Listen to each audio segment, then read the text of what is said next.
Hi, I'm Anna. I'm Ben. We're AutoSave. Welcome to our Today channel. we're watching Frieren Beyond Journey's End, Season 1, Episode 28. Last episode of the season. Yeah. I'm not as sad as I thought I'd be.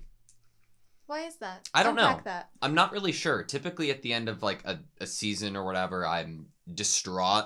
Mm-hmm. But within the atmosphere of Frieren, I feel I'm just happy. And I am excited to see potentially Sari's review, if I could say that, of Denkin and Ubel. Mm-hmm. If not, whatever. We got to see Fern's interaction with Sari, and that was everything. That really was everything. I think that's interesting that you're not feeling like too distraught over this current ending. I'm going to say current ending because I'm hopeful. I think reasonably so that there would be more yeah, for sure. on the horizon. I think that this show, more than any, when season 2 does arrive and that first episode is put out and we're able to watch it, it will feel like I've never left. Yeah, you never left. I totally understand that. There's such comfort in this show that I feel like it will never actually leave me. Yeah, I can totally understand the feelings that you're feeling. I will probably end up rewatching this season hundreds of times before next season comes out, regardless of even if it's next week. But reasonably so. I love the show. Me too. Ready? Yeah. Sweet.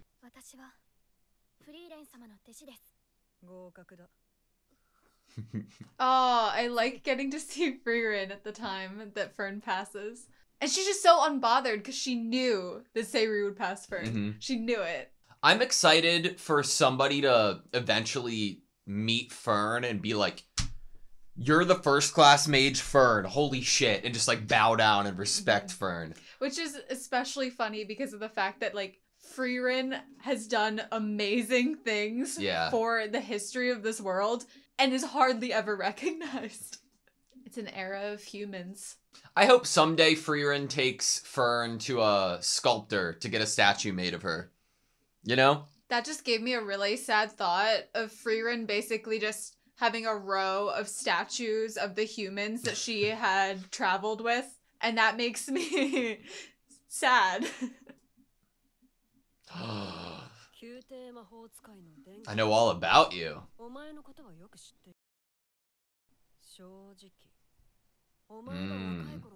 Wow!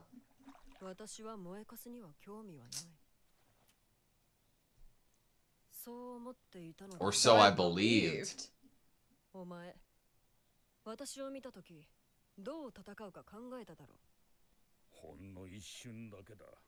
I immediately abandoned the idea. There's still a fire in you. You're not love just ash. Pass. Pass. Oh. Maybe doesn't want to speak to you. Land. It's not even the real him.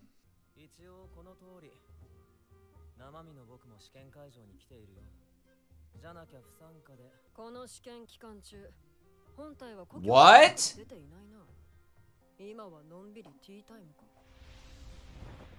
What? Wait, yeah, not even the real him entered? Yo, Land is so fucking cool.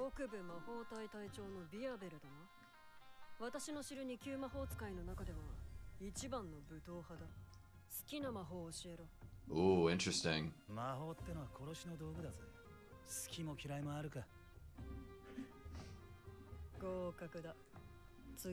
That was scary.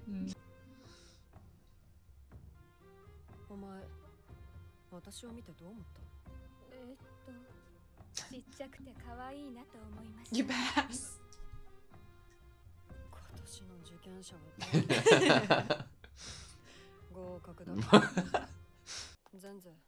A lot passed. Mm-hmm. Yeah. Oh my god, that's so great. Ubel's still with Land. I love it.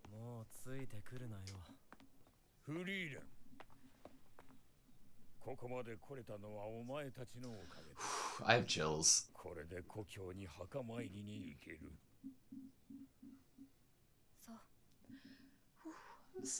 I'm so happy for Duncan with that. Once we heard what he wanted to do, I wanted it for him. This is the toughest of choices. Get Fern both. We might not have the money for both.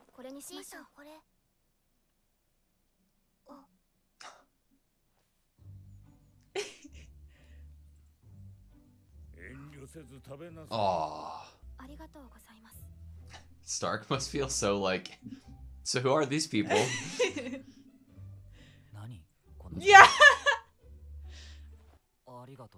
First Rebel takes him for a spin with Sharp, and then now this. He's like, where are these friends coming from? What a shot.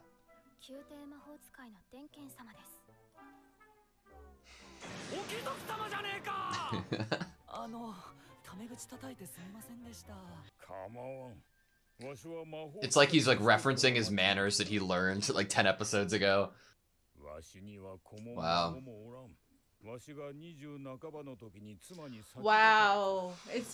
Wow. It's been a long time.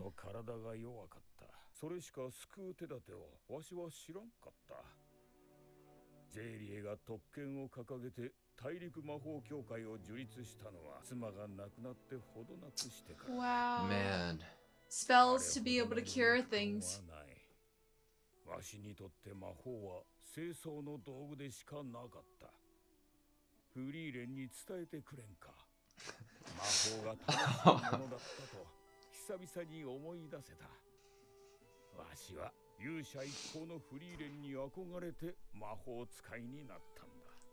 Wow.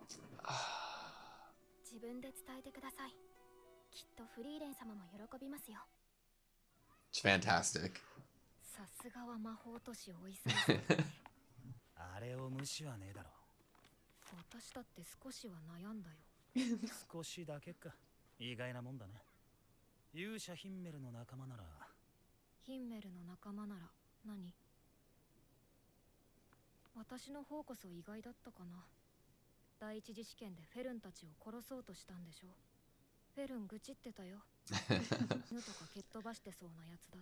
Oh my god.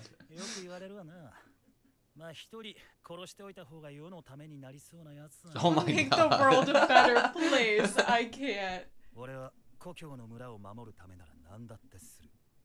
Hometown, lands in his hometown, returning to the grave. Whoa.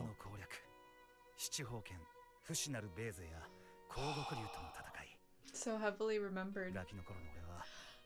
The girl.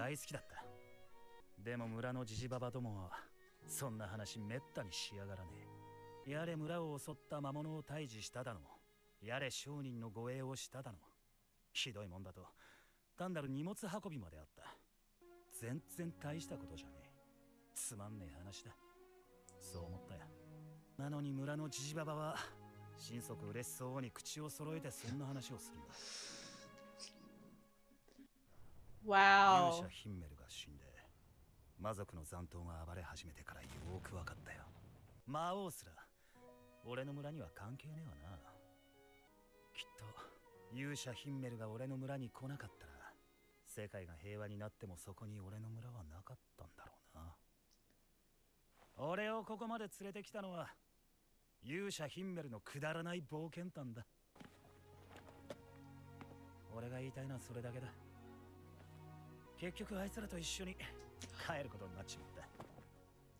Everyone has made like lasting bonds. I love it.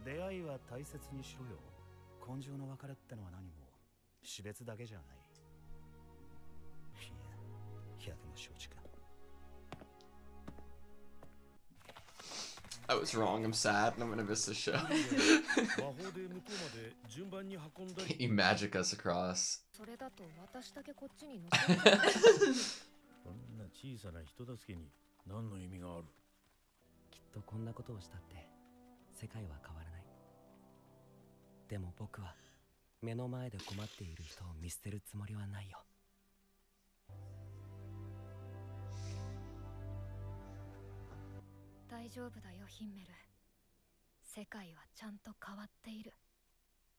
There's a lot of people that help others in insignificant ways. せっかくですし、みんなで一緒に行きましょう。すごく嫌そうな顔してる。申し訳ありません。 What? フリーレン様は出禁で、今後1000年は For the next 1,000 years, she's barred from entering any facility. What? What spell do you think Fern would ask for? 保険の授与が終わる頃かな。フェルンも立派になったね。この時代ではきっとフェルンの方が有名な魔法使いになるんだろうね。誰？大陸魔法協会の人だね。一級魔法使いのレルネンです。ゼイリエ様の弟子の一人です。ゼイリエ様がご迷惑をおかけしたようで。どうしたんだよフリーレン。やっぱり見えているね。私の魔力の揺らぎが。とんでもない手だれだ。平和な時代には似つかわしくないね。ゼイリエ様にもよく言われます。魔王軍との戦火の時代に生まれていれば、名だたる英雄たちと共に歴史にその名を残したであろう。ゼイリエ様の弟子の中で歴史に名を残したのはもはやおとぎ話となった大魔法使いフランメのみ。私はあの方を未来で一人孤独にさせたくないのです。たとえそれが伝説の魔法使いフリーレン様を討ち取ったという悪名であろうと。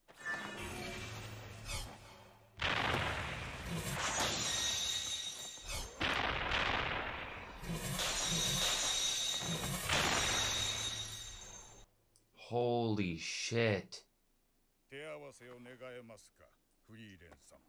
ゼーリエはちゃんと覚えている。最後に一ついい？この花畑、魔法で作られたものだ。くだらない魔法だって言っていなかったっけ？正直フランメは失敗作だった。あれほどの才を持ちながら、私ほどの高みへはたどり着けなかった。どれも私の足元にも及ばないままほとんどが先だった。He didn't die. だが不思議なもの、気まぐれで取ったはずの弟子なのに、一人一人の性格も Personality and favorite. There he is! I wonder if he came up with the golems to save people. 後悔したことは一度もないんだ。I think that was the name. その名を残せずとも。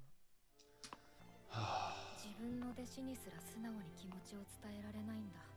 本当に子供みたいな人だよ。特権の授与が終わりました。じゃあ行こうか。まだやってるかな。本当に不気味。 We are awkward. あなたも Yeah. 私も。Oh. シュタルク、今日は何して遊ぶ？悪いな。兄ちゃん今日 Aw. は。 Of course he made friends with the children and all the people. This is so like him. 部の道は深く険しい。 This is all I can teach you. あ、シュタルク様はどこに行っても慕われていますね。そうか。ところでフェルン、昨日は Yes. どんな魔法をもらっ He's た like の？ Himmel. Did you forget? わかりませんか？服が綺麗になっている。 Is it to always be clean and smell good? フローラルな香りがする。服の汚れをきれいさっぱり落とす魔法。 What an amazing spell! 洗濯が楽になります。さすがは生ける魔導書ゼーリエだね。神話の時代に存在したとされる伝説級の。 Oh my god, I bet she was fucking pissed. But I bet she secretly loved it. That's my student. Oh my god. Frieren's not awkward. ゼーリエ様はすごく。 正気かお前。 What did Belle ask for? She'll remember it though. Oh. あ、来た。 We're being seen off.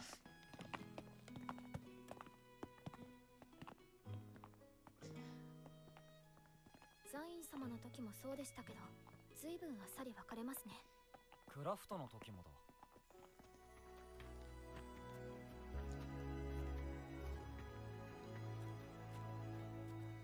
ヒンメルってさ、すごくあっさり人と別れるよね。まあらしくないとは思うな。依頼とはいえ2週間も旅路を共にした仲だ。それに彼とは毎晩のように酒を酌み交わして、それはもう生臭坊主。でも旅を続けている以上また会うことだってあるだろう。涙の別れなんて僕たちには似合わない。だってまた会った時に恥ずかしいからね。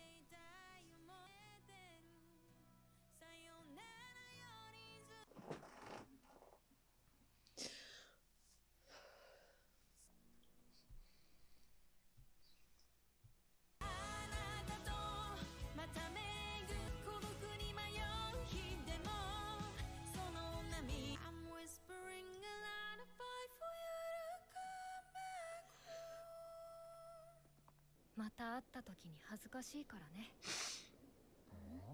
何ですかそれは。Oh, that's the No, title. no, no, no, no. We can't cry. It'd be embarrassing when we start season 2. Right, tearful goodbyes. You're right. Okay. Okay, that was Frieren, Beyond Journey's End, season 1, episode 28.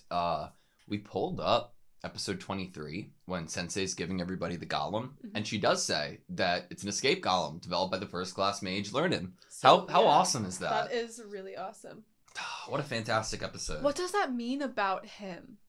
We get this idea that he's awkward. He was built for not for a peaceful era. You know, peaceful era doesn't suit him. He's the type that is like a fighting mage, basically. Yeah. And he's obviously probably spent a good amount of time developing something that we know really works. Yeah. Like everyone that broke that golem, no matter who they were up against in terms of copies, got out of there alive.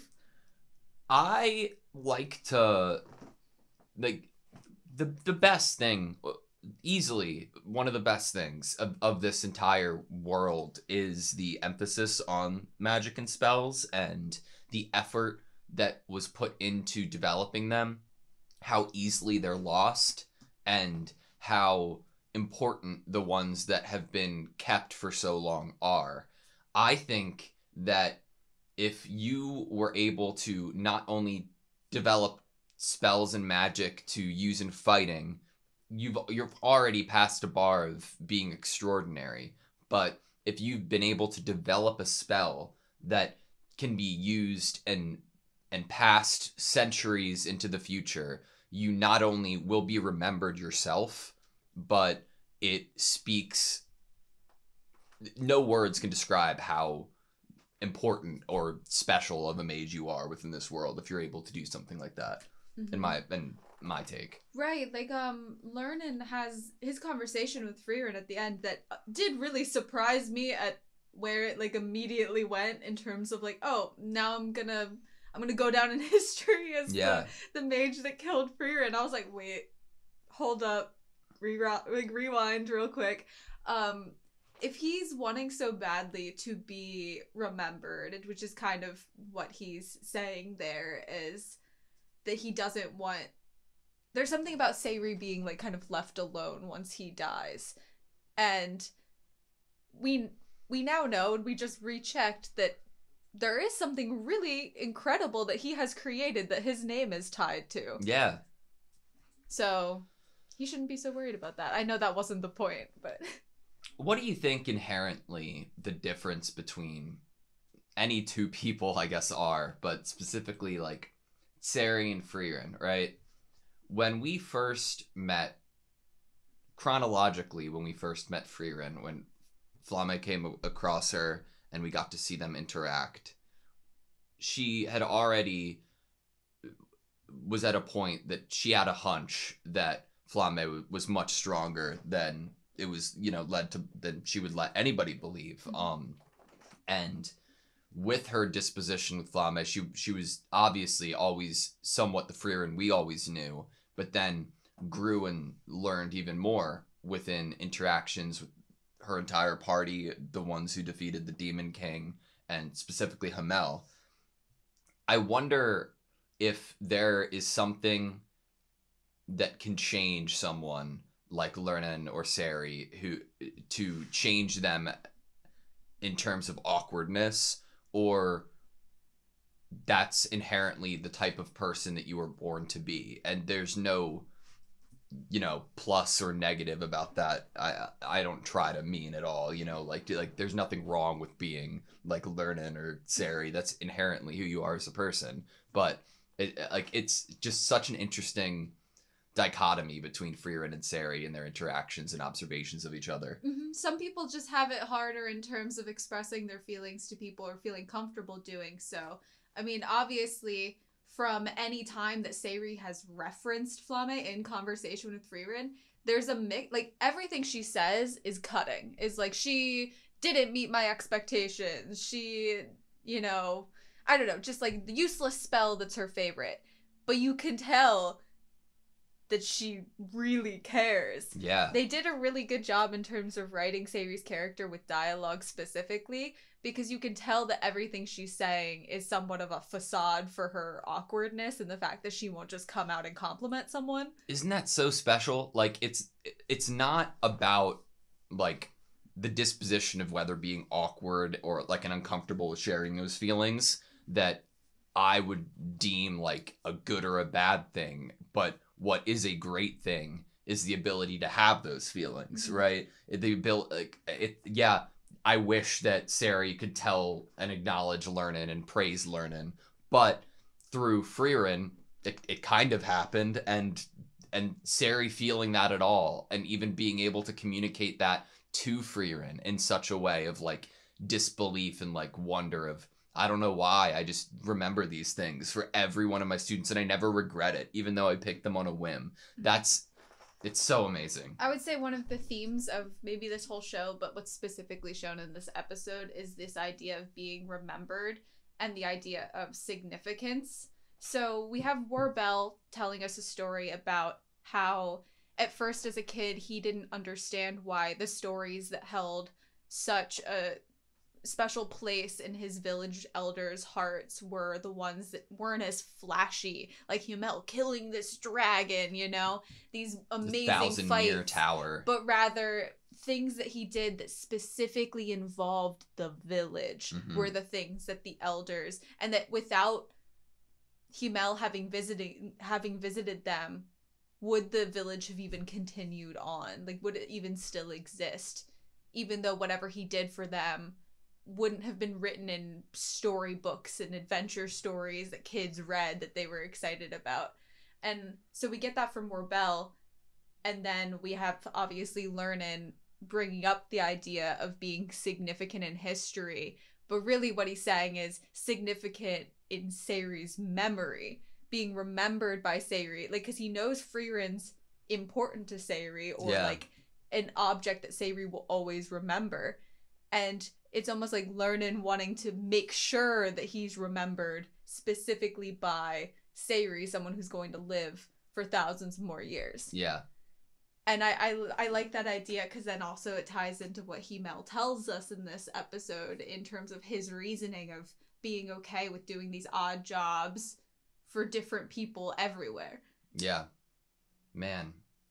I wonder what Denkin's spell was that he asked for, if any. Like, we know that he just wanted the title to be able to travel into a location, but I'm sure you're still gonna ask for something. Like, I think it'd be kind of silly if you went there and were like, no, I don't need your spell. Just ask for something. That's the fun in it. Yeah. Man, hearing that his wife died in his mid-20s, like, cut so deep for me. Man, I loved the interaction between Sari and Denkin. I loved the idea of, yeah, he considered at first, like, how the fuck am I gonna fight you, and then backed off. I wonder, like, without Frieren, does that exist? With, like, no, I think Denkin's accrediting it to Frieren. By telling Fern that because of Frieren, it reminded him of his love for magic. The magic is fun. Yeah. I do wonder if he even would have had that energy of it. I feel like without the idea of magic being fun and something that he's excited to continue learning and being a part of, he might have just entered that room and been like, oh, yeah, strong person. Like, or maybe that's not strategic. Maybe his strategy would be to use his nobility and his way of words, which is probably what he's used to, politics. But because of just coming out of these exams and using magic for fights or to beat someone or even really strong opponents and trying to think of how to defeat them, strategize that way. Maybe that is why he has those thoughts when he comes upon Sayri. It could totally tie together, and it could be kind of one of the meanings behind Denkin saying that to Fern. Sayri's so petty. Like, it's one thing to be like, Frieren's not allowed to be your guest, Fern.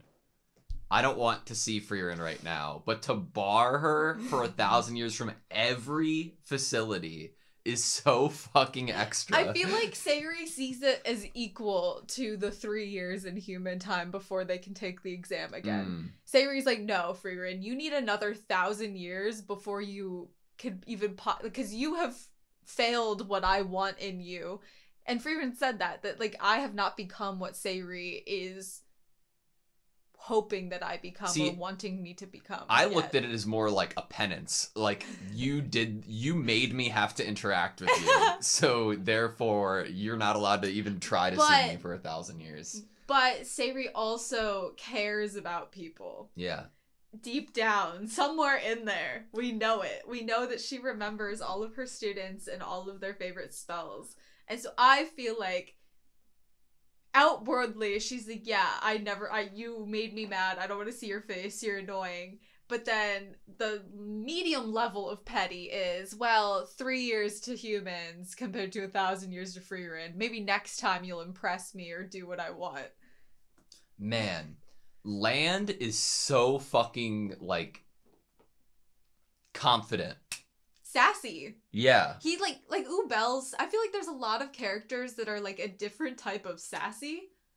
What level of confidence do you have to be to go to like the most prestigious exam in the world and be like, these people won't even fucking notice. The proctors won't even fucking notice that I'm not even here. And as soon as he gets noticed, another version of himself walks in and he goes, no, of course I know my real body has to be here or I'd be disqualified. Yeah. And Sayri's like, I bet you're enjoying that tea right now. You pass. It's so fantastic. I did not consider it. They tricked us. Yeah. Because we get him running in to save Ubel. Like being like, oh, you idiot, you made me have to come in here. And I'm like, this guy is in it for the long con. He's so good. He cares about Ubel. Yeah, they tricked me. Yeah. Making me think he cared about Ubel. And really, he was just holding up his lie. Yeah, but, like, he didn't need to do that. I know. And, like, he didn't need to send another version of himself in. I get it. Man, I wonder if there's, like, a limit to the amount of clones that Land can produce. In terms of, like, the more you make, the weaker they might get. Yeah.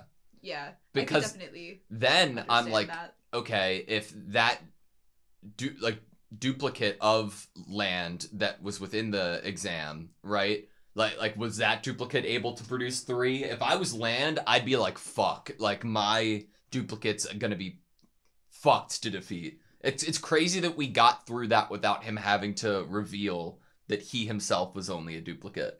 Mm-hmm. So we have Ubel following Land still after they pass. And before they have their privileges given to them. And he's like, why are you still following me? And then at the very end, after the privileges, we see Ubel's by herself walking. One of my headcanons is that as soon as Land got his privileges, his clones and copies disappeared. And Ubel's like, I'm going to go find him. Like, you know? Yeah. That or like she asked for something that maybe is... I don't think so. I don't think she'd give up that easily. I was about to say maybe she asked for a spell that is equivalent or similar to Land's spell, or maybe even he kind of created his spell, so I don't think you could ask for like, oh, what's Land's spell? Unless, could you? I don't know. Could Sayri just like know how Land did what he did? It depends if that spell was learned from land or created by land. Yeah, you or know? like we know that there's that idea of kind of learning something and developing it in your own way with your own spin on it. I'm so happy for the spell that Fern asked for. I think that not only is it in character for Fern, not only is it the perfect thing to ask a character like Sari to kind of piss her off a little bit for our end. But it fits her. This useless spell, quote unquote, fits Fern as a character. I feel like we all have a spell that would be fitting to us, that would be useless if we asked, like, to someone like Sayuri, if we asked them for it. Yeah. Or we'd be seeming insane to ask See, for it. but what it does for me, like, I even think back to, I think it was episode 8, maybe 9. But with like Lord Lugner and like the idea of the blood being on Stark and Fern's clothes that was being like tracking them, being basically? able to be used to track them. Like that spell would have come in fucking handy there. No? Yeah, definitely. Do you have any? Oh, that would have. Yeah. Maybe that's really informed her. She says laundry would be a breeze, but Yeah. that could also inform her decision, her past experience. Do you have a spell similar that would be fitting to you, that would be rather useless but would help your daily life? It'd probably end up having to do with my hair. Oh. Like, Okay. Like always look a certain way? no, like I wouldn't want it to always look a certain way, but like I'd want it to dry instantly. Interesting. Yeah. I would want my hands to always be clean enough to touch food. Like, you know, with my hands. Interesting. Because I feel like I'm always like, oh, I'm fixing food, or oh, I'm going to eat this sandwich, and then I'm like, touch something, and I'm like, now I have to go wash my hands again. I might just do what Fern did. Like, truthfully, that, like, either of our things that we just said, I think, are well below of what Fern's idea not having was. to do laundry? That is literally one of the best That's so things I could ever smart. dream of. The wash and the dry. Like, you're eliminating so much time. It's like when you order something on Instacart, and it's like, you saved 3 hours shopping. No, like, it's great because of, like, how old of a spell it was, too, and it makes complete sense why it would be Like, such an old yeah. spell. Mythology. I wonder if you could, like if there's spells to preserve food, right? Probably. Like, so, like, to put food in a place of, like, stasis where it wouldn't age or it wouldn't mold or it wouldn't, you know, spoil. When I think to, like, the time of mythology, and you just think about, like, back in ancient times, and not even so ancient times, it wasn't so readily available to, like, take a bath. Yeah. So if your clothes were, people would flock to you. They'd be like, everyone else smells like trash, but also the awareness everyone else would have that everyone else smells like trash once they smell someone that doesn't smell like trash. Yeah. You'd kind of be messing with a lot of people. They'd all want that spell. They'd kill for that spell. Maybe, like, to go, like, for, like, a drink, for example, it'd be very cool to have just, like, a room temperature drink and be able to make it hot or cold. You know, the control temperatures of liquid. Yeah. Could be pretty cool. Like microwave magic. Yeah. But also cold. So fridge. Yeah. Anything else you can think of? In terms of spells? Yeah. I'm too hyper fixated on always having my hands clean to be able to think about anything It's else. just that for you? I'm obsessed about that idea. That's so fair. I don't think I could leave that. Maybe, is it useless to be able to talk to animals, but, like, turn it off? I wouldn't want to be, like, always hearing what animals think, but, like, there are times that I'm like, please tell me if you're okay. You know, like, I wish that an animal could just be like, hey, my tummy hurts, or I don't like that food that you bought me, or, oh, like, I jumped off something I shouldn't have jumped off and now my paw hurts, you know, or am I faking my limping after I jump off of something? Don't take me to the vet in a hurry. Do you think Sensei can shorten her hair? Like, suck it back in? Yeah, like, to, like, shorter than we've ever seen it. I don't think so. Like, you know, like, the idea of, oh, yeah, I want to shave my head today, or I want to cut my hair all off, but tomorrow I want to have Why is that hair yours back. so about hair? Interesting. Like, imagine if you wanted to cut your hair really short, and I then do. tomorrow you would want to see Okay, it I back would to the like length. that. Yeah. Because sometimes I like having my hair short, and then sometimes I like having it long, and I don't want to wait 2 years for it to like literally naturally grow, which I know my hair grows fast. Yeah. In comparison to a lot of people, and 2 years to go from chin to like bottom of your back is actually impressive. Probably. But like but I it'd want be it to be cool quicker. if like sometimes I'm happy that my hair is shorter than it used to be, but like some days I miss when I could put it up in a bun, and like it'd be cool to be able to grow my hair out like it used to be and like put it back. But I don't know. I love the show. I do too. There's like a few other moments in this episode that I would just want to give mention to of liking. I really liked Sayuri acknowledging that she'd been too hard on Sensei. Yeah. Like, this crop this year was just crazy. Yeah. So I don't blame you for so many people passing anymore. It wasn't like, I feel like it wasn't really Frieren. Frieren was used to kill Frieren, so that basically just null and void that situation. Yeah. It was just, there were a lot of impressive people in this crop. I like Levine and Kane sending off Frieren at the end. That was really important to me.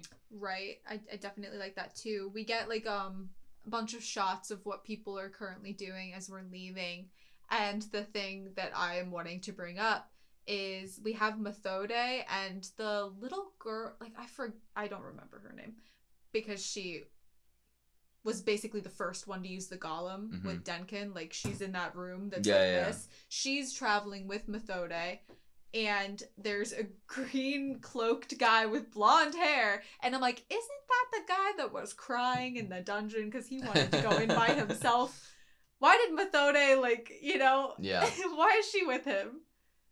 What do you think of the idea of, like, Hamel's reasoning for goodbyes? The immediate reaction I have to hearing him say it is like, that's so fucking cool and so meaningful and so hopeful and inspirational, and I love it so much. But also it's what Fern and Stark said, which is like, what does that mean? I feel like it's the same as helping people with the less important tasks. It's stopping to help people cross a bridge or to get over sheep. It's the same type of... Just maybe consistently having whether a neutral or a positive on someone's life and just seeming like a safe or comforting, helpful space. I think that it's infectious. I think that it lets people want more, and it lets people wonder more, and it leaves an impression and a mark more than I think a tearful goodbye could. I feel like it leaves people with comfort. Yeah. Like, we get a line from Morbell that death isn't the only goodbye in this life. And so what that gives is, like, you can choose kind of the mark you leave people on and the energy with that holds. And I feel like if you leave someone without this really sappy crying, oh my god, we might never see that, because that's the energy it has, is we might never see each other again, and this is horrible. But if you leave them in a more casual way that still gives off like, thank you for your help, I care about you, there's that, you can cling on to that idea like, oh my god, I might see them again. Are you going to be thinking about the goodbye if it isn't what Hamel does? If it's tearful versus what Hamel does, it's, oh yeah, I remember those 2 weeks of nights drinking and and I can't wait to do that again with them. You know, like, it makes you feel like the person is just going to come back into your life. Yeah. And you'll just be like, oh hey, long time no see. And it's like, I don't know, there's a lot of comfort in that. Maybe I should start employing that in my life. Not that I've had a lot of tearful, like, goodbyes with people as of late. It must be so surreal for anybody who took this exam with Frieren to have met Frieren. Like, knowing how inspirational Hamel and the rest of the party is to this entire world. It must be something that you're going to be able to, if you want, to talk about and tell all your family about it and your friends about it, that you met Frieren. Right. I mean, I think I went into this episode saying something along the lines of, like, I think we're talking about how Fern would be remembered going forward, and Frieren confirms that for us, that she even believes that Fern will be more famous than her in this era. And it makes her so happy. And it makes her incredibly happy for that to be the case. And we even have a line of, like, Sayri wishing that Flame would have reached her heights. It's like Sayri wants for her students, for them to be as significant in her, as remembered as her in their shorter lifespans. But I remember talking about how Frieren is not as recognized as I initially, when starting the series, expected her to be. Like, Himmel is always remembered, and Himmel was the main hero. Frieren was a part of the party of heroes. It makes sense to me that the people that you idolize someone and are remembered by someone who wants to follow in a similar footstep. So it makes sense that someone who's studying magic and wants to be a mage would be more focused on the mage in the party of heroes, and maybe knowing who that is and a little more about them, or inspired by them. Yeah. Like, obviously Denkin and Werbel both say that they were interested in the mage of the party of heroes. Love it. How long do you think we're gonna have to wait? This is a relatively new show. It is a relatively new show, but I'm almost positive that not that, like, popularity or fan excitement has anything to do with timeline, but I Success does. Success does, and I think that this was successful. I don't know. I would hope so. So you ever, like, there are so many instances of, like, work and media and fiction that I've read or seen that is incredible but hasn't gotten the recognition that it deserves. That's fair. I hope this does and did. Do you think that if you didn't get any more, how do you feel about this as a stopping place? I'd be devastated, but it would feel like it was canceled. But it would feel like it was canceled, specifically thanks to the black screen that was like, our journey to end is not over. Of course. Putting that in is definitely like, don't worry, we're trying to get another season. It would be hard to rewatch the series if I was told it's never getting a season 2, because I think I'd be so bitter. Like, I'd be like, I'm not getting more of this. It's I like, would come cling look at it. to the manga for dear life. If there's a manga. Yeah, and depending on if it's, like, written to a point of completion, or if the writer is, like, still working on it, I would cling to it. But I feel like, I don't know how soon things normally come out. 2 years? I don't know what the normal timeline is For what? For successful anime to get new seasons. I think that would typically depend on whatever studio's working on it. Whatever studio's working on it. Yeah. That's fair. All right, you have anything else? No. All right, thank you guys so much for watching this video. Please like, comment, and subscribe, and we hope to see you next time.